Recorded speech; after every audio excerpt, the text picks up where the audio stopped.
আল্লাহ কয় বন্ধু আমার দল করতে গিয়ে আপনি মার খাইছেন, বন্ধু আমার জন্য আপনি রক্ত দিছেন, আমার জন্য গালি শুনছেন। আমি আল্লাহ চাই আপনার একটা ভ্রমণ করাবো, আমি আল্লাহ চাই আপনার প্রমোশন বাড়ায়া দিব। জোরে জোরে কোন সুবহান। আল্লাহ তার বন্ধুর প্রমোশন বাড়ায়া দিছে গো।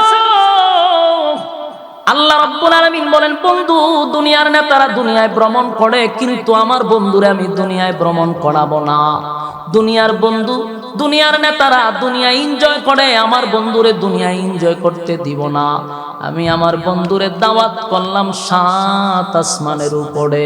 জোরে কোন সুবহান। মক্কা থেকে বাইতুল মুকাদ্দাসে নিয়ে গেল। সেখানে যাওয়ার পরে সমস্ত নবী রাসূলদেরকে মুসল্লি বানাইয়া আমার নবীর ইমাম বানায়া দিল।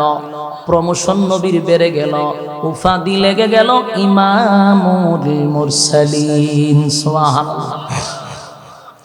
এবার 1 নাম্বার 2 নাম্বার 3 নাম্বার আসমান, 4 নাম্বার আসমান, 7 আসমানে উঠাইয়া বন্ধুরে 7টা আসমান দেখাইয়া এবার সিদরাতুল মুনতাহা, সিদরাতুল মুনতাহা থেকে আরেকটা প্রাইভেট কারে আরশে আজিমে বন্ধুরে নিয়ে গেছে।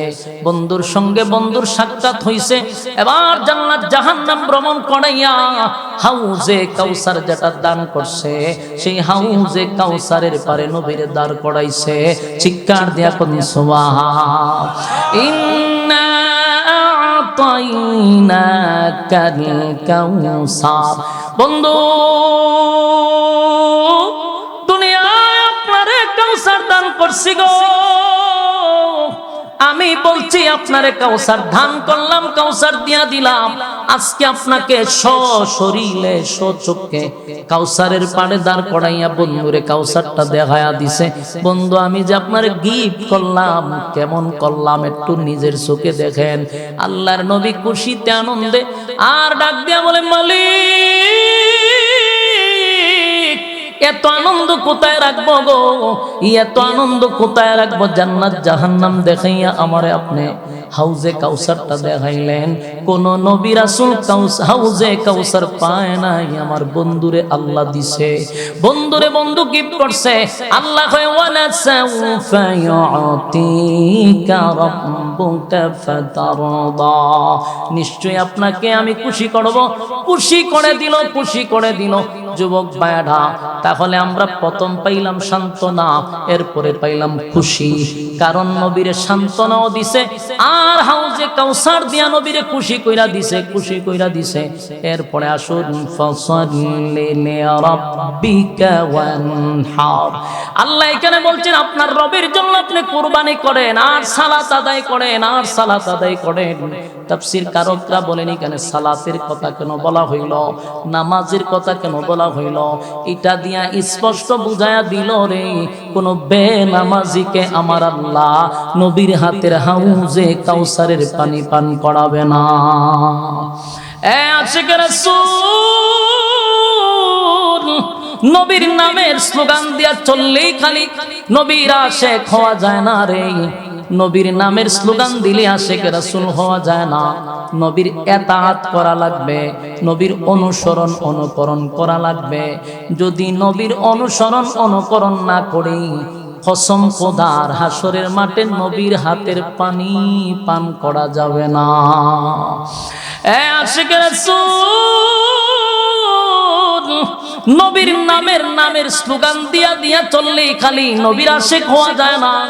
প্রতিটা সুন্নত নবীর পালন করা দরকার, নবীর এতাআত করা দরকার, নবীর সুন্নত অনুযায়ী জীবন যাপন করা দরকার। ফাতিকা মাথা পর্যন্ত তাকাইলে এটা মুসলমান না হিন্দু এটাই বুঝতে কঠিন হয়। আবার সাইনবোর্ড লাগায়া দিছে আশিক রাসূল মেরা দিল তলব রহা হ্যায় মেরে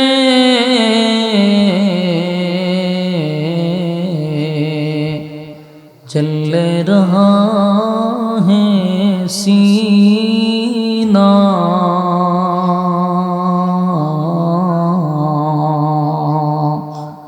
ए दवा वही मिलेंगे मुझे ले चलो मदीना बलगल उला बिकमालिही कशफत तुजा बिजमालिही हसनत जमीअ खसालिही सल्लल्लाहु अलैहि।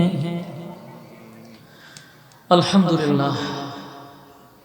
ঐতিহ্যবাহী জামিয়া নিজামিয়া মাদ্রাসা ও এতিমখানার উদ্যোগে আয়োজিত বার্ষিক ইসলামী সম্মেলনের সম্মানিত সভাপতি হযরত মাওলানা শেখ আব্দুল খালেক সাহেব চলিতাতলি, হযরত মাওলানা শেখ সিরাজুল ইসলাম সাহেব কোনা ডুবাউ, আজকের মাহফিল আর আরো আছেন যিনি প্রধান অতিথি, ওলি ইবনে ওলি পীরে কামেল শেখুল কুররাহ আল্লামা শেখ বদরুল আলম হামিদি সাহেব দামাত বরকাতুহুম। ইনশাআল্লাহ উনি আপনাদের সামনে নসিহত পেশ করবেন। এই বাচ্চাগুলি কিন্তু সরাই দিন, হ্যাঁ আপনারা বাচ্চা কাচ্চা লইয়া নিয়েছে বালা। আজকের মাহফিলে যারা আলোচনা করেছেন, বিশেষ করে আমার বন্ধু মানুষ হযরত মাওলানা মুফতি মিজানুর রহমান বুখারী সাহেব, হযরত মাওলানা মনিরউদ্দিন মানিক সাহেব, হাফেজ আব্দুল নূর সাহেব বাহুবলী, আবুল কাশেম আফসারি সাহেব শ্রীমঙ্গলী, মঈনুদ্দিন আল আজাদ সাহেব, মুফতি লুৎফুর রহমান নোমানী সাহেব, আব্দুর রউফ কাসিমি সাহেব, কারি ফজলুর রহমান নোমানী সাহেব, মিজানুর রহমান সাহেব সহ অতিথিবৃন্দ, মুআজ্জাজ মুকাররম হযরত উলামায়ে কেরাম, উপস্থিত আছেন নওজোয়ান তরুণ যুবক ভাইরা, মুরব্বিয়ান আযম, আওয়াজ যতটুকু দূরে যাচ্ছে অবস্থানরত পর্দানিশী মা ও বোনেরা, সকলকে আমার অন্তরস্থল থেকে জ্ঞাপন করছি মোবারক, শুকরিয়া আদায় করছি যে রব্বে করিম আমাদেরকে মুসলমানের ক্লান্তি লগ্নে ফিতনা ফাসাদের এই যুগে সুস্থ অবস্থায় আলেমদের সহবতে আসার বসার তৌফিক দান করেছেন। শুকরিয়া আদায় করছি আলহামদুলিল্লাহ। লক্ষ কোটি দুরুদ এবং সালাম আল্লাহর সৃষ্টির প্রধান আকর্ষণ জনাবে মুহাম্মদুর রাসূলুল্লাহ সাল্লাল্লাহু আলাইহি ওয়াসাল্লামের উপর। সম্মানিত সুধী, আমরা যারা রাস্তাঘাটে আছি, মেহেরবানি করে বেহুদা সময় নষ্ট না করি। এই দুইটা বাচ্চারে প্যান্ডেলের বাইরে নেন, মেহেরবানি করে একজন উঠেন, প্যান্ডেলের ভিতরে বাচ্চা কাচ্চা আনবেন না, মেহেরবানি করে। রাস্তাঘাটে দোকান পাটে বিভিন্ন জায়গায় যারা আছেন, বিনয়ের সাথে বলবো সমস্ত ব্যস্ততাকে পিছনে রেখে আমরা এই উলামায়ে কেরামদের মজলিসে, বরকতি মজলিসে বসে যাই। দেখেন, হায়াত যদি আগামী কাল পর্যন্ত থাকে, আমরা যদি আগামী কাল বাইচ্ছা থাকি, তাহলে দোকান পাটে আড্ডা মারার সুযোগ আমাদের হাতে আছে, গল্প করার সুযোগ আছে, সময় অপচয় করার যে অভ্যাস আপনাদের, সেটা আগামীকালকেও করতে পারবেন। কিন্তু আগামীকাল বেঁচে থাকলেও এই মাহফিলটাতে বসার কোনো সুযোগ নাই। আগামীকাল কি মাহফিল করা হইব? তাহলে আপনাদের আড্ডা আগামীকালকে বেঁচে থাকলে চলবে, গল্প আগামীকাল বেঁচে থাকলে চলবে, কিন্তু এই মাহফিলটা পাবেন না। তাই রাস্তাঘাটে বেহুদা সময় নষ্ট না করে এই মজলিসে আমরা বসে যাই। অল্প সময় আমি আপনাদের এখানে আসছি বুখারী সাহেবের দাওয়াতের মাধ্যমে। আমি এই প্রায় সেপ্টেম্বর থেকে নিয়ে গতকাল পর্যন্ত আমার ডিস্ট্রিক্টের ভিতরেই ছিলাম না, বিভাগের বাহিরে। কিন্তু গতকালকে সিলেটে ঢুকলাম। সেপ্টেম্বর, অক্টোবর, নভেম্বর, পুরা 2.5 মাস আমার বিভাগের বাহিরে। তো আসছি গতকালকের থেকে সিলেটে ঢুকছি, আবার আগামীকালকে আবার ঢাকার উদ্দেশ্যে ওই দিকে। তো এখানে আসছি শুধু ওনার মাধ্যমে। আমি আপনাদের প্রোগ্রামটা কদর করছি, এখন আপনাদের উচিত একজন মেহমানকে কদর করা। আপনারা সবাই মেজবান, আমি মেহমান। রাস্তাঘাটে আড্ডা না মাইরা এই প্যান্ডেলে বৈশা যাওয়াটাই হলো মেহমানকে কদর করা। এই জন্য আমরা সময়টুকু নষ্ট না করি, মেহেরবানি করে বসে যাই। যেহেতু সময় খুব অল্প, আমিও আপনাদের সামনে একটা কমপ্লিট সূরা তেলাওয়াত করছি। সূরাটি কোরআনের 114 সূরার মধ্যে সবচেয়ে ছোট সূরা। এই সূরাটাকে বলা হয় শানে রাসূল সাল্লাল্লাহু আলাইহি ওয়াসাল্লাম। দেখেন কোরআনে দুইটা সূরা আছে, একটা শানে এলাহি আর একটা হইল শানে রাসূল সাল্লাল্লাহু আলাইহি ওয়াসাল্লাম। তার মানে একটা আল্লাহর সম্মান মর্যাদা নিয়ে আলোচনা, আর একটা হলো নবীর সম্মান মর্যাদা নিয়ে আলোচনা। এখান থেকে স্পষ্ট বোঝা যায় নবীর শানে আলোচনা করার জন্য আল্লাহ কোরআনে একটা সূরাই নাজিল করছে। সুতরাং নবীর সম্মান বাড়ানোর জন্য গিচ্ছা কাহিনী গল্প বানোয়াট এগুলা বইলা নবীর শান বলার দরকার নাই। আল্লাহ তার বন্ধুর জন্য একটা কমপ্লিট সূরাই নাজিল করছে। আপনাদের এলাকাতে সুবহানাল্লাহ আসেনি? থাকলে কইবেন, কারণ আল্লাহ নবীর শানে একটা সূরা নাজিল করছে, শুধু নবীর সম্মান নিয়ে আলোচনা। তা আমরা গিচ্ছা না শুনা যদি আল্লাহর দেওয়া সেই সূরা যার শানে মানে নাজিল করছে আমরা সেখান থেকে আলোচনা করব ইনশাআল্লাহ।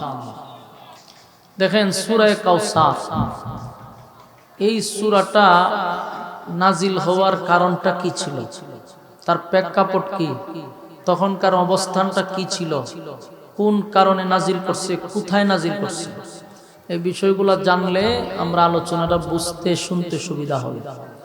সূরাটা মূলত নাজিল হয়েছে মক্কাতুল মুকাররমায়। নাজিল হওয়ার পিছনে যে কারণ, এই কারণটা হলো নবীজির 63 বছরের জীবনের মধ্যে সবচেয়ে কষ্টের সময়। গোটা 63 বছরের জীবনের সবচেয়ে কষ্টের সময়টাতে আল্লাহ সূরা কাউসার নাজিল করছে। বুঝেননি কথা? সবচেয়ে কষ্টের সময়। এখানে 3টা পয়েন্ট আছে সূরার ভিতরে, আপনারা এই 3টা পয়েন্ট যদি স্মরণ রাখেন আলোচনাটা বুঝতে সুবিধা হবে। এই সূরার ভিতরে আছে সান্ত্বনা, এই সূরার ভিতরে আছে খুশি, এই সূরার ভিতরে আছে প্রতিবাদ। তাহলে 3টা পয়েন্ট। এখানে রাসূলকে সান্ত্বনাও দিছে, রাসূলকে খুশিও করছে, আবার রাসূলের পক্ষে আল্লাহ নিজে প্রতিবাদ করছে। কয়টা পয়েন্ট হলো? 3 পয়েন্টে আলোচনা শেষ হবে। আপনারা এই জায়গাগুলো স্মরণ রাখবেন। তাহলে আসুন, কেন নাজিল হলো? সবচেয়ে কষ্টের সময়, এর থেকে কষ্টে রাসূল আর সময় পার করে নাই। 63 বছরের সবচেয়ে কষ্টের সময়টাতে আল্লাহ সূরা কাউসার নাজিল করছে। রাসূল আরবি সাল্লাল্লাহু আলাইহি সাল্লাম যখন কালেমার দাওয়াত দিত তখন শেল্টার দেওয়ার মতো লোক ছিল না। যারা শেল্টার দিত এর মধ্যে একজন হলো নিজের স্ত্রী আম্মা জান খাদিজাতুল কুবরা রাদিয়াল্লাহু তাআলা আনহা। যদিও উনি মহিলা, আবার নবীর স্ত্রী, কিন্তু কালেমার দাওয়াত দেওয়ার সময় আম্মা জান পাশে থাকলে মক্কার মানুষ রাসূলকে কিছু বলতে সাহস পাইতো না। মহিলা হইল ওনার একটা পাওয়ার ছিল, মক্কাতে ওনার একটা সম্মান ছিল, ওনার একটা অবস্থান ছিল। ধরা যায় আম্মা জান খাদিজা ওনাকে শেল্টারই দিত। আরেকজন ছিল নবীর আপন চাচা আবু তালেব। কালেমার দাওয়াত দিতে গিয়ে আবু তালেব পাশে থাকলে কারো সাহস নাই রাসূলকে কিছু বলা। এই 2টা মানুষের কাছ থেকে রাসূল সবচেয়ে বেশি যাদের কাছে শেল্টার পাইছে, খাদিজা এবং আবু তালেব। যতদিন এই 2 জন বেঁচে ছিল নবীর শরীরে কেউ টাচ করতে পারে নাই। গালমন্দ করছে পিছন দিয়া, কিন্তু টাচ করতে পারছে না।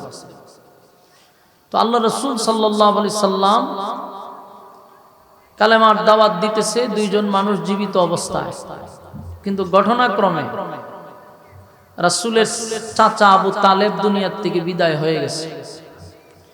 এখানে নবী একটা দারুণ আঘাত পাইছে। চাচা চলে গেছে, তাও ঈমানের সহিত নয়, বেঈমান হয়ে মারা গেছে, হেদায়েত পায় নাই। এটা রাসূলের একটা কষ্ট। চাচা আমাকে এতটা লালন পালন করছেন বাবার মতো, বাবার আদর পায় নাই, চাচার কাছ থেকে আদর পাইছে। সেই চাচা ঈমান হারা হইয়া চলে গেছে। দুই নম্বর হলো মক্কার মানুষ আবু তালেবের জন্য রাসূলের সামনে দাঁড়ায় কথা বলতে পারত না। সেই চাচাটা দুনিয়ার থেকে বিদায় হয়ে গেছে। বলুন একটা আঘাত পাইছি কি পায় নাই? রাসূল একটা আঘাত পাইছে। কিছুদিন যেতে না যেতেই আম্মাজান খাদিজাও দুনিয়ার থেকে বিদায় হয়ে গেছে। দুইটা সাইড নাই। বলুন আঘাত আছে না নাই? এইগুলা গইনা রাখবেন হাতে। আম্মাজান খাদিজা চলে যাওয়ার কারণে রাসূল একটা কষ্ট পাইছে। ওই দিকে চাচা চলে গেছে, তাও একটা ব্যথা লাগছে। এখন মক্কার যে পরিস্থিতি, দুইজন চলে যাওয়ার পরে মক্কার পরিস্থিতি ভয়াবহ, মার মুখী অবস্থা। রাসূল দেখলো এখন যে অবস্থা মক্কায় চলতেছে, দাওয়াত দিতে গেলেই তারা আক্রমণ করবে, পরিস্থিতি ভয়াবহ। পুরা মক্কা নগরীতে মার মুখী অবস্থা চলতেছে। কিন্তু এই পরিস্থিতিতে তো কালেমার দাওয়াত তো আর বন্ধ করা যায় না। রাসূল সিদ্ধান্ত নিল, পরিস্থিতি যেহেতু ভয়াবহ, আপাতত মক্কার পরিস্থিতি নিয়ন্ত্রণে আসুক, কালেমার দাওয়াত তো আর বন্ধ করা যাবে না। তাই রাসূল সিদ্ধান্ত নিল আমি দূরে কোথাও দাওয়াত চালাবো। সিদ্ধান্ত নিল তায়েফে যাবে। গেল তায়েফে। কিন্তু তায়েফে যাওয়ার পরে যে ঘটনা ঘটছে আপনারা সকলেই মুখস্থ আছে, সেই ওয়াজ আমি সেই ওয়াজ করব না। শুধু এতটুকুই বুঝাইতে চাই যে তায়েফে যাওয়ার পরে রাসূল কালেমার দাওয়াত দিতে গিয়ে রক্তাক্ত হয়েছে। এতটা আঘাত রাসূলের উপরে করা হয়েছে যে রাসূল বেহুশ হইয়া জমিনে পড়ে গেছে। আপনারাই বলেন কত জোরে ঢিল মারলে চামড়া ফেটে রক্ত বাহির হয়। আমি যদি আপনারে পাথর দিয়ে একটা ঢিল মারি, হয়তোবা জায়গাটা ফুলে যাবে, রক্ত কালো হয়ে যাবে, কিন্তু এটা কত জোরে মারলে চামড়াটা ফাটবে, রক্ত বাহির হবে। ঠিক তেমনি ভাবে আল্লাহর রাসূলকে তারা ধারালো পাথর দিয়া ঢিল মারছে, যেই শরীরে মশা মাছি জিন্দিগিতে বসে নাই, সেখানে পাথর মাইরা রক্তাক্ত করছে। রাসূল অভিশাপ দেয় নাই, নিজে বেহুশ হয়ে জমিনে পড়ছে। তাহলে আঘাতের সংখ্যা কয়টা হইল? 3টা। স্ত্রী মারা যাওয়ার পরে একটা আঘাত পেয়েছে, চাচা মারা যাওয়ার পরে একটা আঘাত পেয়েছে, এখন নিজে রক্তাক্ত। এই 3টা আঘাত রাসূলের কলিজায় দারুণ ভাবে লাগছে। চলে আসলেন রক্তাক্ত শরীর নিয়ে মক্কায়। উচিত ছিল মক্কার মানুষ নবীকে সান্ত্বনা দেওয়া। আপনার মনে কি কয়? আমরা একটা মানুষ ব্যথায় ব্যথিত হইলে তার পাশে গিয়ে দাঁড়াই না, তার একটা সান্ত্বনা দেই। কিন্তু মক্কার একটা মানুষও নবীর সান্ত্বনা দিল না, কেউ নবীর পাশে দাঁড়াইল না। একের পর এক আঘাত নিয়া রাসূল চলতেছে। হঠাৎ করে শুনে মক্কার যে সমস্ত সাহাবীরা নবীর কাছে কালেমা পড়ে ঈমান আনছে, তৎকালীন সময়ে শুরুতে ইসলামের প্রথম দিক দিয়ে যারা কালেমা পড়ছিল অধিকাংশই ছিল গরিব, কৃতদাস, গোলাম। তো গোলামরে মারলে প্রতিবাদ করার কেউ নাই, সে একজন অধীনে কাজ করে। যেমন বেলাল বলেন, খাব্বাব বলেন, এবং অসংখ্য সাহাবীদেরকে যেখানে পায় সেখানেই মারে। অপরাধ কি? কালেমা পড়া। রাসূলের কাছে একজন সাহাবী এসে বলতেছে, হুজুর আপনার কর্মীদেরকে জায়গায় জায়গায় মারতেছে। সত্যিকারের নেতা যদি হয় আর কর্মীরা মার খায়, নেতা যদি শুনে, নেতার মনে কষ্ট আছে না নাই? তাহলে আঘাত পাইল কয়টা? 4টা। কারণ জায়গায় জায়গায় কর্মীদেরকে মারতেছে। শোনার পরে নবীর মনে অনেক কষ্ট লাগলো। নির্যাতন কারে কয়? বর্বরের যুগ, জাহিলিয়তের যুগ, মায়ের সিস্টেমও ভিন্ন। যারে যেখানে পায় সেখানেই মারে। মরুভূমির মধ্যে শুয়াইয়া বুকের মধ্যে পাথর দিয়ে রাখছে, কারো কারো জিহ্বার মধ্যে প্যারাক মারছে, কারো গলার মধ্যে রশি লাগাইয়া রাখছে, কারো পায়ে রশি লাগাইয়া ঘোড়ার সাথে বাইজা দিছে। এরকম নির্যাতনের উপর নির্যাতন, নির্যাতনের স্টিম রুলার চাপাইয়া দিছে। নেতা হিসাবে নবীর মনে পড়ি যায় আরো কষ্ট লাগছে।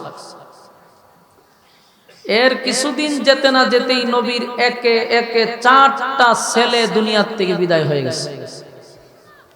নিজের সন্তান বালেগ হওয়ার আগে আগেই আল্লাহ 4টা সন্তান নবীর নিয়ে গেছে। বাবা হিসাবে কষ্ট আছে না নাই? কষ্টের মাত্রা কয়টা দাঁড়াইলো? 60 জন ছেলে বালেগ হওয়ার আগেই চলে গেছে। বাবা হিসেবে রাসূলের কলিজায় আঘাত তো থাকবেই। এখানে একটা আঘাত পাইল। এর পরে রাসূল আরবি সাল্লাল্লাহু আলাইহি সাল্লাম খানায়ে কাবার কাছে বসে রয়েছে। হঠাৎ করে একজন সাহাবী এসে বলে, হুজুর, আপনার আপন চাচী আবু লাহাবের বউ উম্মে জামিল, এই মহিলা মানুষের কাছে গিয়া বলতেছে যে তোমরা যে মুহাম্মদের কাছে যাও এবং মুহাম্মদের দ্বীন ধর্ম গ্রহণ করছো, তোমরা কি জানো মুহাম্মদ একজন আবেতার? নাউজুবিল্লাহ হইতে পারে। মুহাম্মদ হইল আবেতার, কারণ তোমরা যার ধর্ম গ্রহণ করছো তার অস্তিত্ব জমিনে থাকবে না। এরকম ভাবে নবীরে বিভিন্ন ভাবে গালমন্দ করতেছে নবীর আপন চাচী। বলতেছে মুহাম্মদ তার ছেলে সবগুলা মারা গেছে, তো ছেলে দিয়া বংশ হয়, তো তার তো বংশই নাই। সে দুনিয়ার থেকে বিদায় হওয়ার পরে তার নাম গন্ধ থাকবে না, তার নাম নেওয়ার মতো কেউ থাকবে না। তোমরা তারই কালেমা পড়তেছো, তারই অনুসরণ করতেছো, সে তো একটা আবেতার। নাউজুবিল্লাহ। আবেতার শব্দের অর্থ হইল আটকুড়া, নির্বংশা, লেসকাটা। নাউজুবিল্লাহ। এই কথাটা যখন রাসূলের ব্যাপারে বলতে লাগলো, সাহাবায়ে কেরাম নবীকে বলল, হুজুর, এই বলতেছে আপনার চাচী। খানায়ে কাবার সামনে নবী বৈশা চোখ দিয়া পানি ছেড়ে দিছে। মুক্তার দানার মতো নবীর চোখ দিয়া পানি পড়তেছে। বলুন তো দেখি কষ্টের মাত্রা কতটা গেল? কষ্ট লাগার কথা। আউট মানুষই যদি আপনাকে আঘাত করে, বাহিরের মানুষ যদি আপনাকে গালিও দেয়, এটা তেমন কষ্ট লাগে না। কিন্তু নিজের মানুষ যদি আপনারে কোনো গালি দেয়, কষ্ট দেয়, এটা মারাত্মকভাবে আঘাত লাগে। আল্লাহর নবীর চোখ দিয়ে পানি চলে আসছে।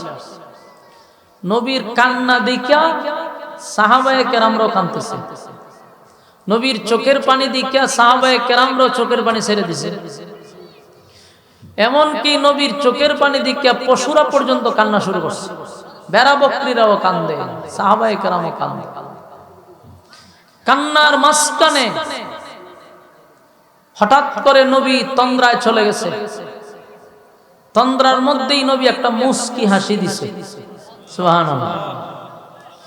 সাহাবায়ে কেরাম তাকায়া দেখলো নবী এতক্ষণ কানলো, নবীর ব্যথায় ব্যথিত হইয়া আমরাও কানলাম। এখন নবী আবার কান্নার মাঝখানে মুস্কি হাসি মারলো, এটা ঘটনাটা কি?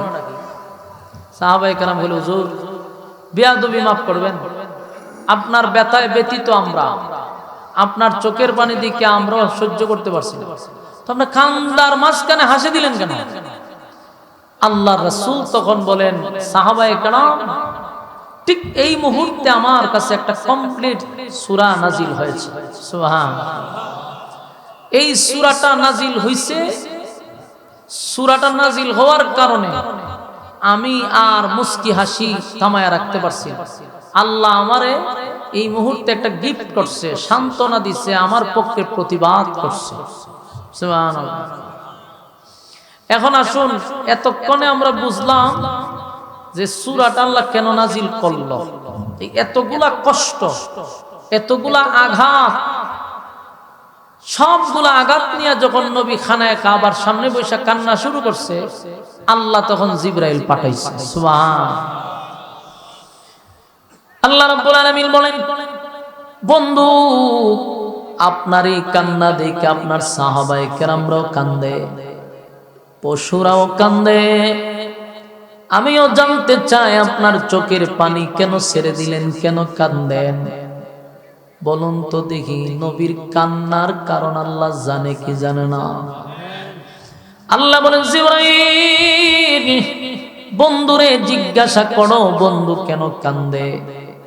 আল্লাহর নবী বলেন, জিবরাইল রে, আমার কান্নার কারণ তো আমার মালিক জানে।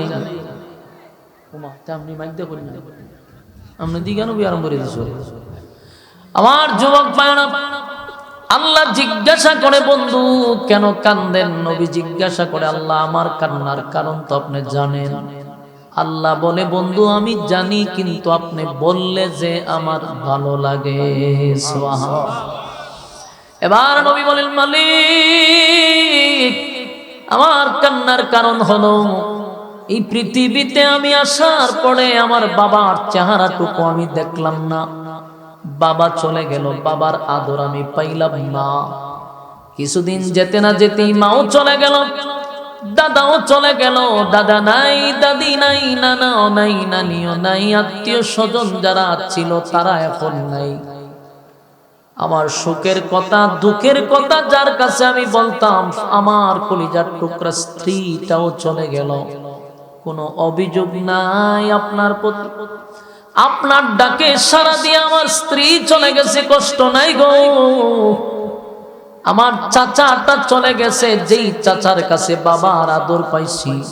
আমার যুবক ভাইরা কথাগুলি দিলের কান লাগায় শুনেন। আল্লাহর পয়গম্বর মালিকের কাছে বলতেছিল, মালিক আমার বাবা নাই, বাবার আদর আমি পাইছি চাচার কাছ থেকে। সেই চাচাটাও চলে গেল, অভিযোগ নাই, আপনি নিছেন, আমার কোনো অভিযোগ নাই। আল্লাহ স্ত্রী চলে গেছে, অভিযোগ নাই। আমি চলে গেলাম তায়েফে, সেখানে আমি রক্তাক্ত হইলাম।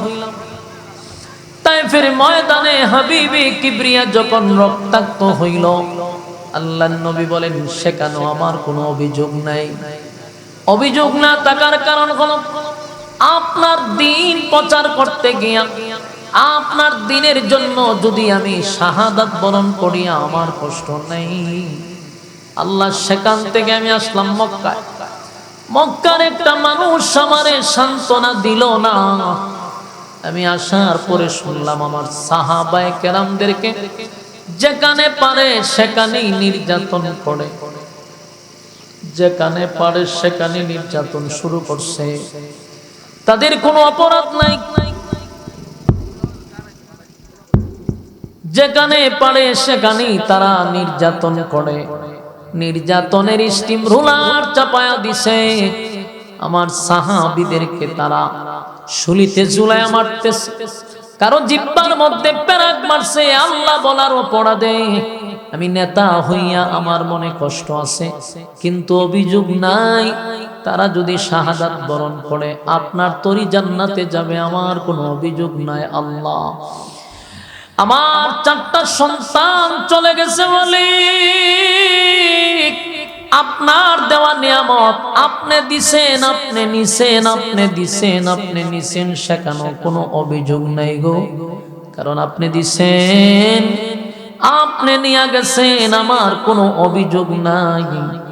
তবে আমার সন্তানগুলি একে একে চলে গেল, আমার কষ্ট লাগে নাই, আপনার ডাকে চলে গেছে। কিন্তু বাবা হিসাবে নিজের হাতে সন্তানগুলারে গোসল করাইলাম, নিজের হাতে আমি আমার সন্তানকে কাপড় পরাইলাম, নিজেই জানাজা পড়াইলাম, নিজের হাতে আমি আমার সন্তানকে কাঁধে নিয়ে কবরে নামাইলাম। আমার যুবক ভাইরা, সন্তানের লাশ বাবার জন্য বড় ভারী রে। বাবার লাশ সন্তান কিন্তু কাঁধে নিতে পারে, কিন্তু সন্তানের লাশ বাবা কাঁধে নিতে পারে না। বাবার জন্য এটা বাড়ি হয়। আল্লাহর হাবিব একজন দুইজন নয় গো, 4 জন সন্তানকে নবীজি কাঁধে নিলেন, জানাজা পড়াইলেন, নিজেই গোসল করাইলেন, কবরে নামাইলেন। আল্লাহ আমার কোনো অভিযোগ নাই, আপনার ডাকে চলে গেছে, অভিযোগ নাই। আল্লাহর নবী বলেন মালিক আমার কষ্ট লাগলো, আমার আঘাত লাগলো। চাচা হইল বাবার মতো, মা চাচি হইল মার মতো। আমার বাপ নাই, মাও নাই, চাচারে বাবার মতো মনে করি, চাচি আমার মায়ের মতো। কিন্তু কেমনে গো আমার চাচি মানুষের দাঁড়ে দাঁড়ে গিয়া কয়, আমি বলে আবেতা আল্লাহ আমি তো আটকুরা না, আপনি আমার ছেলে দিলেন, মেয়ে দিলেন। যার ছেলে নাই, যার মেয়ে নাই, তারে আমরা আটকুরা বলি। কিন্তু আমার নবীর আল্লাহ ছেলেও দিল মেয়েও দিল, কিন্তু বেঈমানরা আমার নবীর আটকুড়া বলছে, আল্লাহ আমার এখানে বড় আঘাত লাগছে, নিজের চাচি হইয়া কেমনে গো আমারে আটকুড়া বইলা গালি দিছে। আল্লাহ তখন ডাক দিয়া বলে, নবী গো কান্দেন না, আমি আল্লাহ আপনি নবীর চোখের পানি বরদাস্ত করতে পারি না। আল্লাহ বলেন, আমি আমার বন্ধুর কান্না বরদাস্ত করতে পারি না। কেউ যদি আমি আল্লাহকে গালি দেয়, আমি মালিকের কষ্ট লাগে না। মানুষ আমি বানাইছি মহব্বত করে, মানুষ বানাইছি আমি সুন্দর করে, মানুষকে আমি শ্রেষ্ঠত্ব দিছি, মানুষের যে সম্মান আর মর্যাদা আমি আল্লাহ কোন সৃষ্টি জগৎকে দেই নাই। ওয়ালাকাদ কাররামনা বানি আদম, আদমের যে সম্মান আর মর্যাদা কাউরে দেই না। নিজের হাতে আদম বানাইলাম, বানাইয়া 4টা কসম কেড়ে বললাম মানুষ তোর চেয়ে সুন্দর কাউরে বানাই নাই। একটা মাছ যেইভাবে পানির নিচে ডুবন্ত থাকে, আমি মানুষকে নিয়ামত দিয়ে এইভাবে ডুবায়া রাখছি। আমার জমিনে তাইকা আমার খাইয়া বন্দা আমারে গালি দেয়, আমি কিন্তু গজব দেই না, আমি কিন্তু তার উপরে প্রতিশোধ নেই না রে, সব বরদাস্ত করতে পারি। কেউ যদি আমার নবীরে গালি দেয়, আমি আল্লাহ বরদাস্ত করতে পারি না। আমার যুবক ভাইরা, আশিক রাসূল দিলের কান লাগায়া কথাগুলি শ্রবণ করবেন। আমার আল্লাহ বলেন, আমার বন্ধুরে গালি দিলে বরদাস্ত করতে পারি না। আবু লাহাব গালি দিছিল, সূরা লাহাব নাজিল করছিল আল্লাহ। সূরা লাহাবে 3 আয়াত নাজিল করছে আবু লাহাবের বিরুদ্ধে, 2 আয়াত নাজিল করছে আবু লাহাবের বউয়ের বিরুদ্ধে। তার মানে সাথে সাথে অ্যাকশন। আল্লাহ বলেন, আমার বন্ধুর বিরুদ্ধে কেউ কথা বললে আমি সহ্য করতে পারি না, বরদাস্ত করতে পারি না। আল্লাহ রাব্বুল আলামিন বলেন,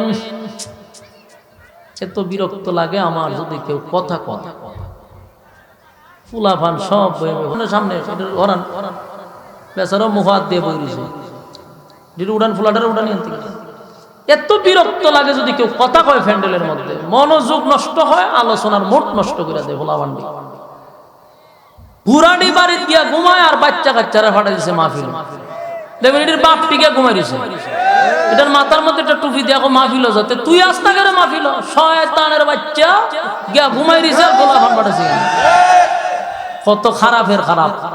যে ওয়াজ শুনলে খামো লাগবো হে ঘুমা, আর যারা ওয়াজ শুনতে না ডিস্টার্ব করবো হিডারে ফাটায় যায়। আমি যখন মাহফিলের ক্ষতি করতে পারছি না, তোরে ফাটাইয়া দিই গিয়ে এখানে একটা লাড়া ছাড়া শুরু করে দেয়। শয়তান কিন্তু বর করে, এটা জানেননি? হ্যাঁ, এই সমস্ত প্যান্ডেলে শয়তান বসতে পারে না, এটা জানেন? তাহলে এখন আপনি আমি যে বইছি, আমার খান্দ শয়তান আগের থেকে ছিল, বুখারী সাহেবের খান্দ শয়তান আছে, আপনার খান্দ আছে। এখন প্রত্যেকটা মানুষের সাথে শয়তান থাকে, কিন্তু এই মজলিস গুলাতে তো শয়তান বইতে পারে না। গেছে সব শয়তান প্যান্ডেলের বাইরে হার পেয়েছে। যখনই প্যান্ডেলের বাইরে কেউ দেখে এর কারুকে বর করে, এর কাছে তো আগেরই শয়তান আছে, অনেকে ডাবল বর করে। তখন দেখবেন এরা নিয়ন্ত্রণে থাকে না, হে একবারই কেন যায়, একবারই কেন যায়, ডাবল হয়ে গেছে। তখন প্যান্ডেলের বাইরে যারা আছে এরা ভাই একটু মাঝে মাঝে চাইয়েন, এরা শান্তিতে না, এখানে কতক্ষণ খারো, এখানে কতক্ষণ দাঁড়ায়, এখানে কতক্ষণ গপ করে, ওখানে কতক্ষণ গপ, শান্তি নাই ভিতরে। শয়তান তো ডাবল কে খান্দ বর করছে। কেরে রে ভাই, তোর বাল্লা লাগলে বাড়ি দিয়ে ঘুমা, এই প্যান্ডেলের আশেপাশে ঘুরাঘুরি খরচকা ডিস্টার্ব করেন না আল্লাহর রাস্তায়। আমি যাইতেছি গে, এরপরে বুখারী হিসাবে বয়ান টান করবো, আরো আছে। আপনারা ইচ্ছা মতো কথা কইেন, এরা বাধাও দিত না, নরম মানুষ, কিন্তু আমার মেজাজ গরম। মেহরবানি করে কথা কইেন না। যে কথাগুলি বলতেছি মনোযোগ দিয়ে শুনেন। আশিক রাসূল নাম দিচ্ছেন না আপনারা, আশিক রাসূল তো ওয়া শুনতেইব। বাংলাদেশে আশিক রাসূলের অভাব নাই তো। নবীর সম্মান নিয়ে ওয়াজ করার লেগে দিলে নবীর ওয়াজ বাদ দিয়া বাপের গানও শুরু করে দেয়। তোরে কইছে ওয়াজ করতে, তুই শান গাছ করে গান গাই না রে, আমি শান গাই। তোরে শান গাইবার হতে কেটা কইছে? পাবলিক আরামের ঘুম হারাম করে এখানে আসছে, দামি বিছানা ছেড়ে নরমাল বিছানাতে বসছে। কথা বললে কোরআন থেকে বল, বাপ দাদার ইচ্ছা বাদ দে। আই ওই গান শুরু করে দেয়, আর করতেন পরে কুকুর কাকুর কে কুত কইরা কুথায়া মাথায় আমাশা ক্লিয়ার করে পরে জায়গা। এগুলা বললে তো আপনারা কষ্ট পান, কিন্তু বলতে বাধ্য হচ্ছি, কারণ এই ওয়াজ মাহফিলের মঞ্চগুলারে গানের মঞ্চ বানাইছে হয়। বাস্তব না বাস্তব? এই গান গুন গাইয়া এরপরে এরা নাম পালে আমরা আশিকের আশিক। মানুষ আস্তে আস্তে শিক্ষিত হইতেছে, মানুষ আস্তে আস্তে সচেতন হইতেছে। ভণ্ডামি মানুষ যখন বুঝে কোন জিন্দে ফিটের সামরা তুলবো বাইরিয়া, ভণ্ডামি মানুষ ছাড়াইবো। আইসো তো ওয়াজ করতে গান গায়, এক বক্তারে দিছে সূরা ইখলাস, কুল আল্লাহ সূরার তাফসীর আপনি কইরেন, হুজুরে লিখে দিছে। হুজুরে প্রথম কোরআন শরীফ লইছে কয় আমারে বিষয় দিছে ইখলাস, তে কুল আল্লাহ পড়ছে, ফিরে সেটা কয় কুল আল্লাহু আহাদ। কুল নবী আপনি বলুন, নবী কে জানেননি? নবী হলো ফাতেমার বাবা। ফাতেমাকে চিনেননি? হাসান হুসেনের আব্বা। হাসান হুসেনকে চিনেননি?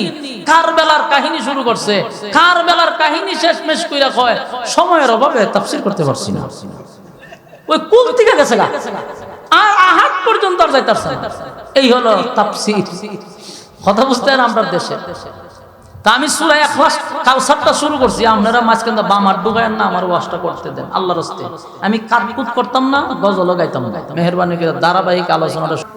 বিবি মারা গেছে, 2 নাম্বার চাচা মারা গেছে, 3 নাম্বার রক্তাক্ত হয়েছে তায়েফে, 4 নাম্বার কর্মীরা জায়গায় জায়গায় মার খাইতেছে, 5 নাম্বার নিজের সন্তানগুলি একে একে সব বিদায় হয়ে গেছে, 6 নাম্বার নিজের লোকগুলা নবীর বিরুদ্ধে সমালোচনা করতেছে। আমার যুবক ভাইরা, এতগুলা বেতায় ব্যতীত হইয়া যখন নবী খানায় কাবার সামনে বসা, কেউ তো নবীরে সান্ত্বনা দেয় না রে। সন্তান চলে গেছে সান্ত্বনা দেয় না, নিজে মায়ের খাইছে সান্ত্বনা দেয় না, কর্মীরা মায়ের খায় সান্ত্বনা দেয় না, স্ত্রী মারা গেছে সান্ত্বনা নাই, চাচা মারা গেছে সান্ত্বনা নাই। আল্লাহ ডাক দিয়ে বলে বন্ধু চোখের পানি মুছে কান্দেন না, আপনার কান্না আমি আল্লাহ বরদাস্ত করতে পারি না। বন্ধু 4টা সন্তান আপনার নিয়ে গেছি আমি, বাবা হিসাবে মনের মধ্যে যে ব্যথা পাইছেন, যে কষ্ট পাইছেন, আমি আল্লাহ আপনার সন্তানগুলা নিয়ে গেছি। সন্তানের ব্যথা বাবার ভিতরে আছে, বাবা হিসাবে যে কষ্টটা পাইছেন, বন্ধু ওয়াদা দিলাম আপনারে কষ্ট দেওয়ার জন্য সন্তানগুলাকে নেই নাই, আপনার সম্মান আর মর্যাদা বাড়ানোর জন্য আপনার সন্তানগুলারে নিয়ে গেছি। আল্লাহ ডাক দিয়া বলে বন্ধু না, আপনারে আমি কষ্ট দিতে চাই না, আপনার সন্তান আমি নিয়ে গেছি কারণ আপনার সম্মান বাড়ানোর জন্য। আমি না আপনারে খাতামান নবিয়্যিন, আমি না আপনার শেষ নবী হিসাবে পাঠাইছি, প্রধান অতিথি হিসাবে। আপনার পরে নবুয়তের দরজায় তালা মারছি, আর কেউ নবী রাসূল আসবে না। কিন্তু আপনার সন্তানগুলারে যদি আমি জীবিত রাখি, তাহলে তাদেরকে আমার নবী বানাইতে হয়। নবী যদি না বানাই, অন্যান্য নবীদের ক্ষেত্রে আপনার সম্মান কমে যায়। অন্যান্য নবীদের ছেলেরাও নবী ছিল, বাবাও নবী, ছেলেরাও নবী। সেক্ষেত্রে আপনার ছেলেদেরকে নবী না বানাইলে সন্তানের দিক দিয়ে আপনি ছোট হয়ে যান। আর যদি আমি তাদেরকে নবী বানায়া দেই, তাহলে আপনি প্রধান অতিথি আর থাকলেন না, আপনি শেষ নবীর মর্যাদা পাইলেন না। বন্ধু আমি আল্লাহ আপনার সন্তানগুলাকে নিয়ে গেছি আপনার সম্মান আর মর্যাদা বাড়ানোর জন্য। এবার সন্তানগুলি দুনিয়া থেকে বিদায় হওয়ার কারণে মক্কার মানুষ আপনাকে আবেথার বলে গালি দেয় গো, আপনারে আটকোরা বলে গালি দেয়, আপনারে গালি দেয়, আপনার বংশ থাকবে না, আপনার ব্যাপারে কেউ কথা বলবে না। ও বন্ধু, আপনি যদি দুনিয়া থেকে বিদায় হয়ে যান, সন্তানগুলা যদি বেঁচে থাকতো, আপনার বিরুদ্ধে কেউ কথা বললে সন্তানরা হয়তো বা প্রতিবাদ করত, ঠিক নেই? বাপরে গালি দিলে প্রতিবাদ কে করে? সন্তানরা প্রতিবাদ করে। আপনার 4টা ছেলে যদি জীবিত থাকতো, হয়তো বা আপনারে গালি দিলে সন্তানরা প্রতিবাদ করত। মক্কার মানুষ এটাই তো বলে। তবে বন্ধু, সন্তান নিলাম 4 জন, আপনার 4টা ছেলে আমি নিয়ে গেছি, মনে আপনারে আমি কষ্ট দিছি, কিন্তু একটা সান্ত্বনা আপনাকে দিয়া দেই, সন্তান নিলাম তো 4 জন, এর বিনিময়ে আমি আপনাকে কোটি কোটি হাজার কোটি রুহানি সন্তান দান করছি।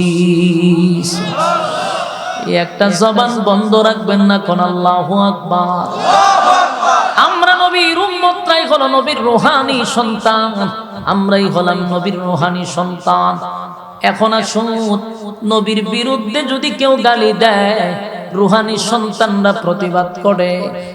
যুবক ভাইয়েরা, কিয়ামত পর্যন্ত যদি নবীর বিরুদ্ধে কেউ কথা বলে রে, আল্লাহ কয় বন্ধু, কিয়ামত পর্যন্ত এই জমিনে যদি আপনার বিরুদ্ধে কেউ কথা বলে, ওয়াদা দিলাম আপনার রুহানি সন্তানরা জীবন দিয়া হলেও আপনার ইজ্জত রক্ষা করবে।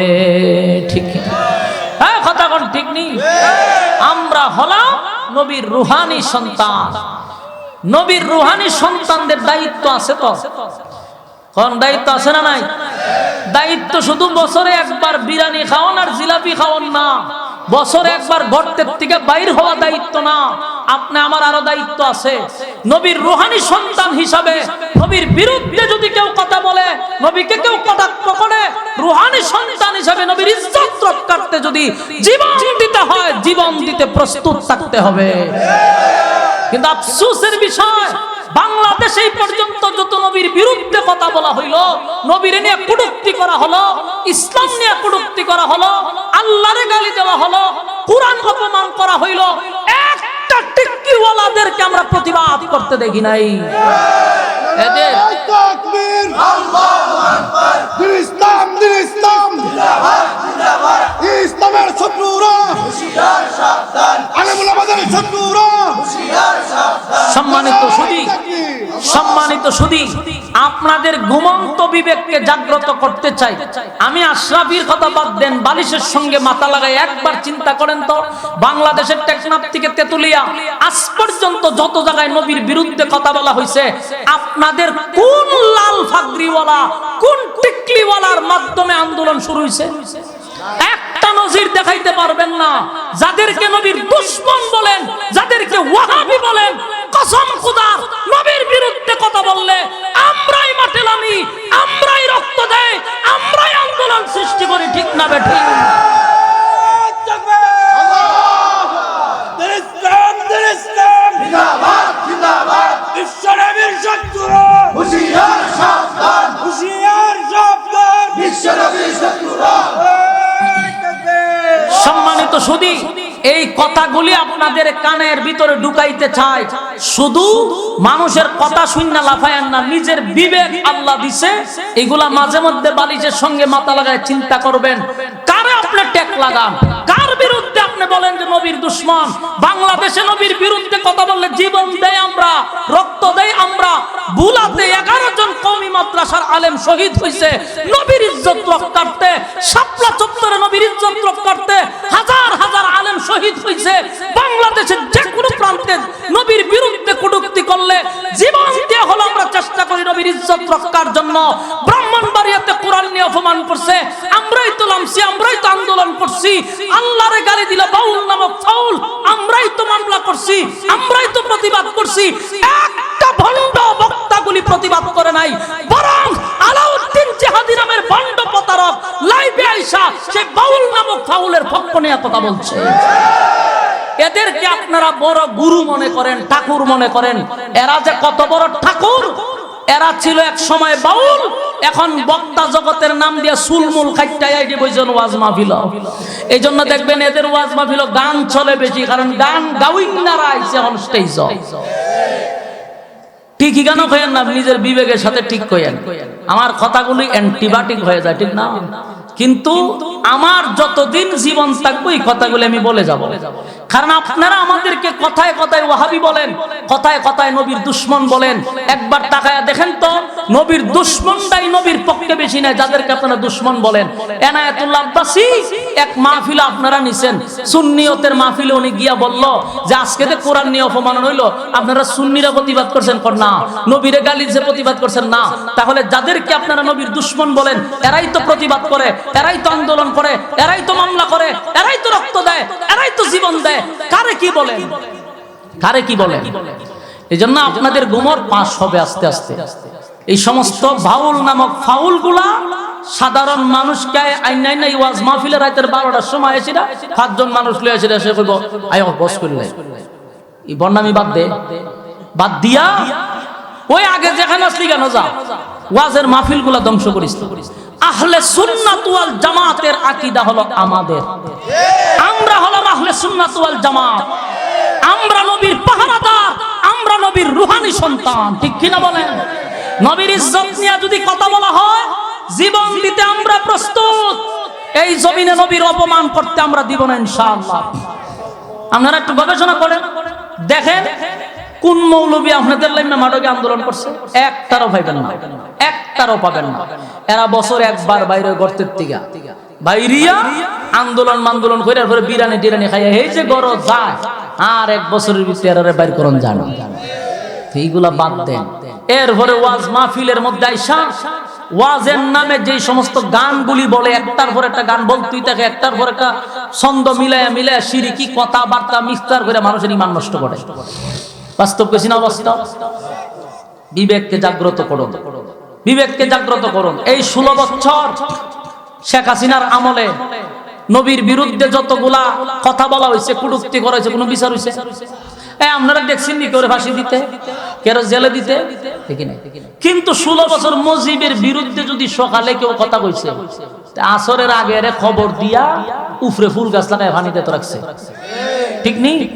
খবর দিলাইছে দিয়া ফুল গাছ লাগাই দিছে। 16 বছর নেতার বিরুদ্ধে কথা বলা যায় না।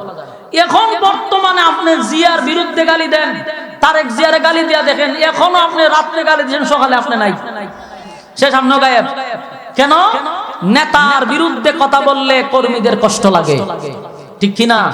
তো 1.5 টাকার নেতার বিরুদ্ধে বললে যদি তোমাদের কষ্ট লাগে, আমার নবীর বিরুদ্ধে কথা বললো আমার কষ্ট লাগে, আমার মন চায় তোর জিব্বা টান দিয়ে কুত্তার নাস্তা বানায়া দিতে। আমার একটা ইবার স্লোগান হইলো, আমরা নবীরে গালি দিলার বিচার চাবো না, আমরা মানববন্ধন করব না, আমরা আর ও ঢাকা থেকে জড়ো হব না। এই 16 বছর আমরা বিচার চাইছি, আন্দোলন করছি, মানববন্ধন করছি, পাইছি বিচার? বিচার পাই নাই। এখন যে সরকার বইছে তার কাছে বিচারের আশা করা যায় না। নেক্সট টাইমে যারা আসবে এদের কাছে আপনারা বিচার পাবেন না। কিন্তু আমরা বুক ফুলাইয়া বলি 96% মুসলমানে বাস করে। কথা কই না দি? বুক ফুলায় কি বলি? আমরা 96% মুসলমানের দেশ। তো 96% মুসলমানের দেশে আমার নবীরে গালি দিয়ে তুই বিচার চাস কেন? আন্দোলন করস কেন? বিচারের জন্য আবদার করতে হবে কেন? এই স্পষ্ট কথা। আর বিচার চাবো না, এখন থেকে আমরা নিজেরাই বিচার করব ইনশাআল্লাহ। কথা কই না দি?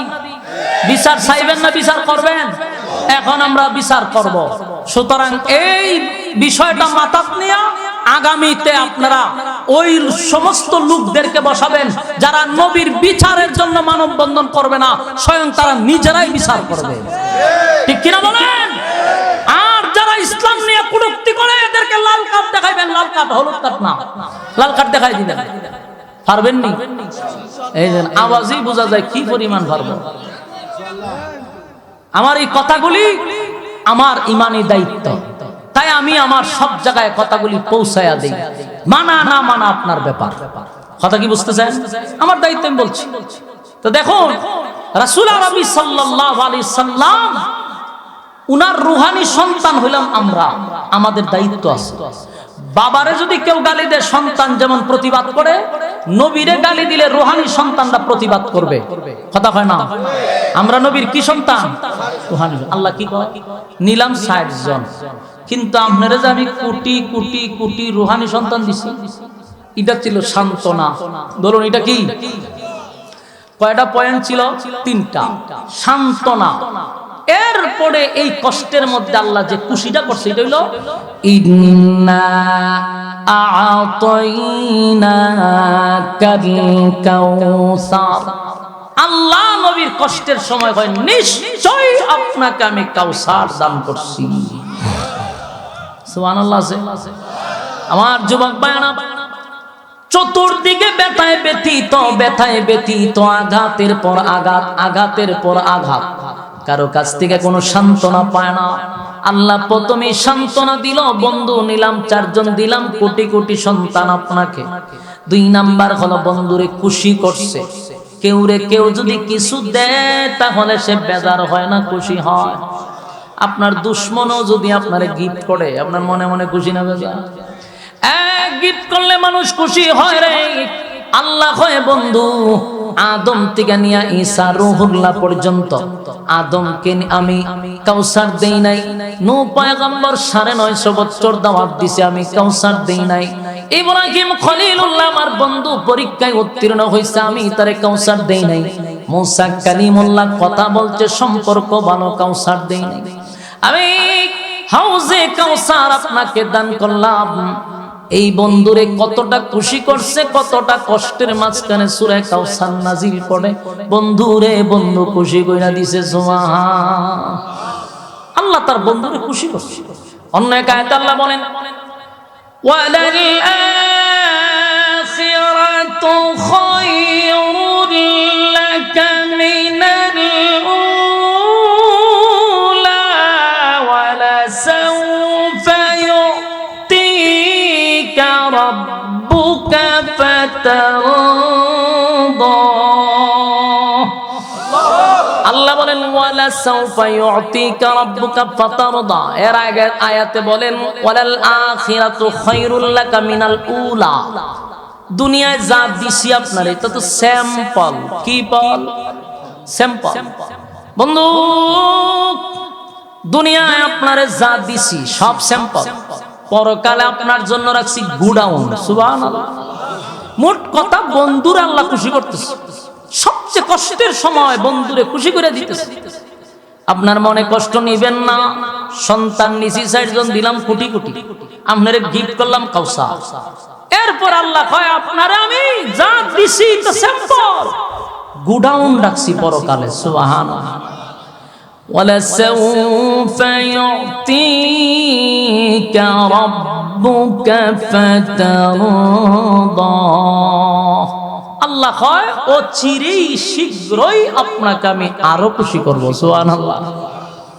আমার যুবক ভাইরা, ওয়ালা সাওফা ইউতিকা রাব্বুকা ফাতারদা এর ব্যাখ্যা তাফসীর কারকরা বলেন হতে পারে এই আয়াত দ্বারা আল্লাহ পরবর্তী মক্কা বিজয়ের ঘোষণা করলেন, ইঙ্গিত দিলেন।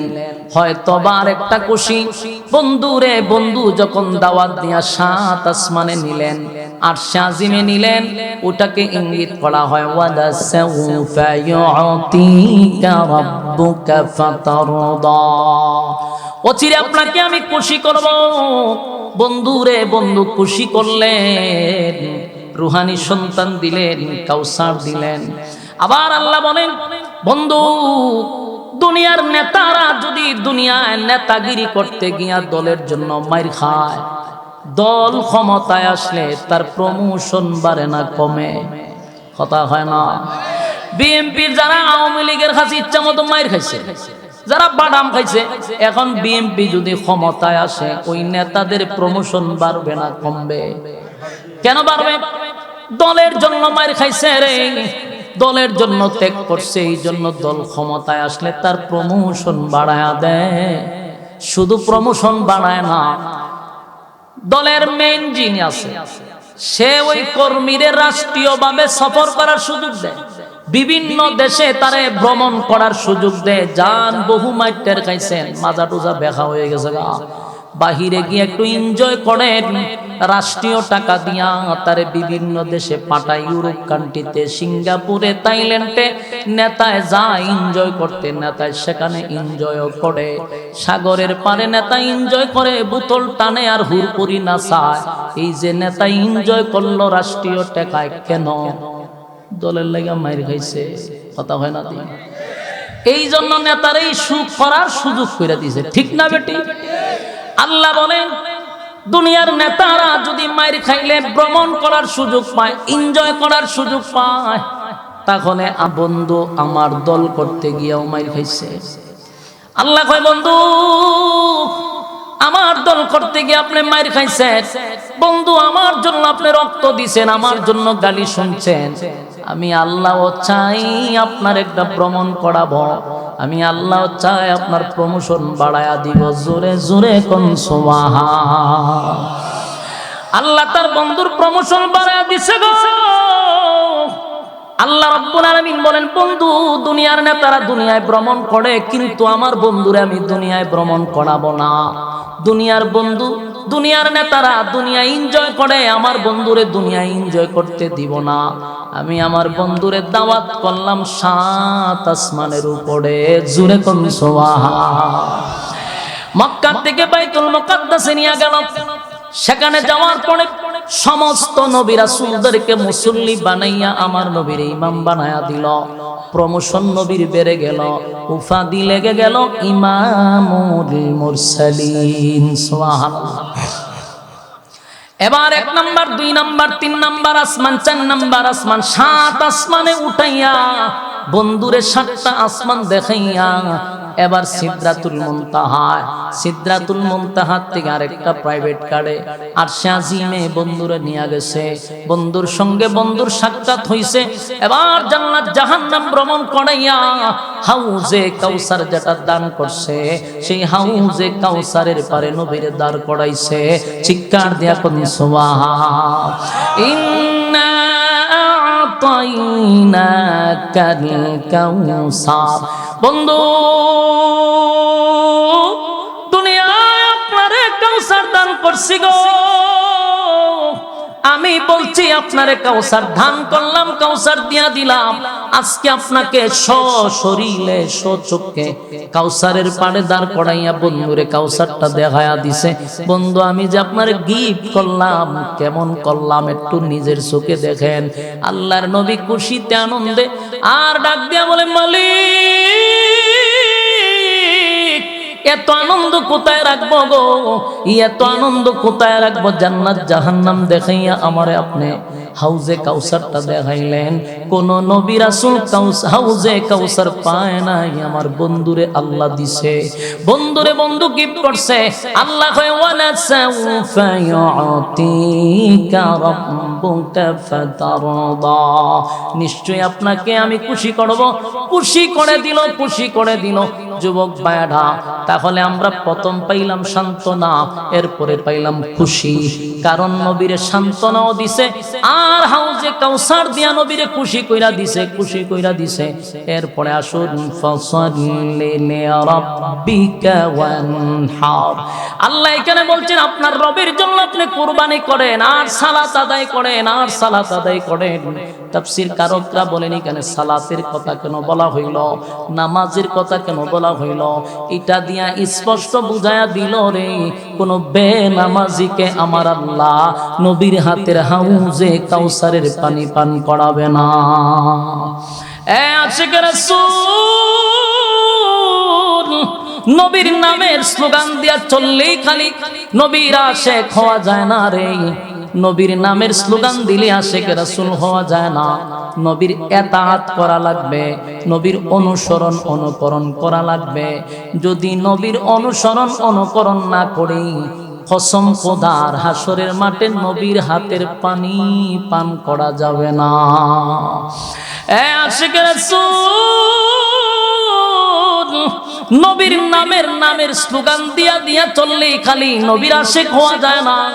প্রতিটা সুন্নত নবীর পালন করা দরকার, নবীর এতাআত করা দরকার, নবীর সুন্নত অনুযায়ী জীবন যাপন করা দরকার। পাত্তিকা মাথা পর্যন্ত তাকাইলে এটা মুসলমান না হিন্দু এটাই বুঝতে কঠিন হয়। আবার সাইনবোর্ড লাগায়া দিছে আশিক রাসূল। তুই আশিক রাসূল পরে আগে মুসলমান হ, তোর চেহারার পাইছাইলে মুসলমান যে তুই বুঝা যায় না। খবর গুলা দেখতেই পাই মুসলমান না হিন্দু, এমন একটা বেশ ধরছে, কিন্তু সাইনবোর্ড লাগাই দিছে আশিক রাসূল। আরে বড় আশিক রাসূল পরে আগে তোর সুরত দিকটা যদি বোঝা যায় তুই মুসলমান, এর পরে না তুই আশিক রাসূল। আশিকে রাসূলের সাইনবোর্ড লাগাইতে হয় না। মাথায় টুপি নবীর সুন্নাত, তুই আশিকে রাসূল। মুখে দাড়ি নবীর সুন্নাত, তুই আশিকে রাসূল। নবীর পোশাক পরছ, তুই আশিকে রাসূল। নবীর প্রতিটা সুন্নাত অনুযায়ী জীবন যাপন করতেছিস, তুই আশিকে রাসূল। সাইনবোর্ড লাগাইলে বোঝা গেল মাল চলে না, তাই বিজ্ঞাপন দেয়। ঠিক না বেঠিক? আমার যুবক ভাইরা, হাবিবে কিবরিয়াকে আমার মালিক সম্মান আর মর্যাদা বাড়ায়া দিল। কোন বেনামাজিকে নবীর হাতের পানি পান করাবে না। এবার আসুন 3 নাম্বার হলো ইন্না শানিআকা হুয়াল আবতার। আল্লাহ প্রতিবাদ করছে। ইয়াদ আসেনি? সান্ত্বনা, খুশি, প্রতিবাদ। সান্ত্বনা, খুশি, প্রতিবাদ। এরপরে লাস্টের আয়াতে আল্লাহ বলেন ইন্না শানিআকা হুয়াল আবতার। যেই মক্কার মানুষরা নবীকে উদ্দেশ্য করে বলছে মুহাম্মদ আবতার, মুহাম্মদ নির্বংশা আটপোড়া, মুহাম্মদের ছেলেগুলা মারা গেছে রে, মুহাম্মদের নাম নিশানা জমিনে থাকবে না, মুহাম্মদের নাম বলার কেউ থাকবে না। আল্লাহ নিজে প্রতিবাদ করছে ইন্না শানিআকা হুয়াল আবতার। আল্লাহ কয় নিশ্চয় নিশ্চয় তারা আবেতার, যারা আপনাকে আবেতার বলছে তারা আবেতার। দেন আল্লাহ নিজে প্রতিবাদ করছে, বন্ধু আপনি আবেতার নয়, যারা আপনাকে আবেতার বলছে তারাই তো আবেতার।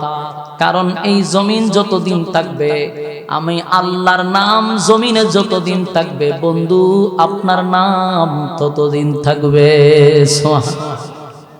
আমার যুবক ভাইরা, আমার নবীর নাম জমিনে থাকবে কতদিন? কিয়ামত পর্যন্ত এই জমিনে নবীর নাম থাকবে রে। আমি আপনি যদি নবীর নাম না নেই, হাজার হাজার কোটি কোটি মানুষ নবীর নামে দুরূদ পড়তেছে, প্রতি সেকেন্ডে সেকেন্ডে নবীর নামে দুরূদ মদিনায় গিয়া পৌঁছতেছে। সুবহানাল্লাহ। আল্লাহ কয় বন্ধু, যারা আপনাকে বলছে আবেতার, তারাই আবেতার, তারাই নির্বংশা, তারাই লেস কাটা, তাদের কোনো বংশ পৃথিবীতে থাকবে না, তাদের কোনো অস্তিত্ব থাকবে না। বলুন আজ পর্যন্ত কারো নাম কি আবু লাহাব রাখা হইছে, উতবা উতাইবা রাখা হইছে, কিন্তু মুহাম্মদ নামটা পৃথিবীর সবচেয়ে সুন্দর একটা নাম, জনপ্রিয় নাম। জোরে কোন সুবহান। মানুষের সন্তানের নাম রাখে মুহাম্মদ। আমাদের প্রত্যেকের নামের আগে দিয়ে আমরা জিজ্ঞাসা করলে আপনার নাম কি, বলে আমার নাম মুহাম্মদ অমুক, ঠিক কি না? প্রত্যেকের নামে নামে মুহাম্মদ, অথচ বেঈমানরা বলছে নবীর নাম থাকবে না। আল্লাহ কয় নিশ্চয়ই তারা আবেতার, তারা নির্বংশা, এদের নাম জমিনে থাকবে না, আপনার নাম নিশানা এই জমিনে থাকবে। বন্ধু যতদিন আমি আল্লাহর নাম থাকবে, ততদিন আপনার নবীর নাম থাকবে। জুরে কোন সুবহান। আমরা নবীর রূহানি সন্তান, নবীর নাম থাকবে জমিন। যদি নবীর নিয়ে কেউ কটূক্তি করে, রূহানি সন্তানরা প্রতিবাদ করতে রাজি আছি না নাই? এই কারা কারা রাজি? আব্দুল্লাহ দেখায়া দেন। লিল্লাহে তাকবীর, লিল্লাহে তাকবীর। আমরা নবীর রূহানি সন্তান, ঠিক কি না?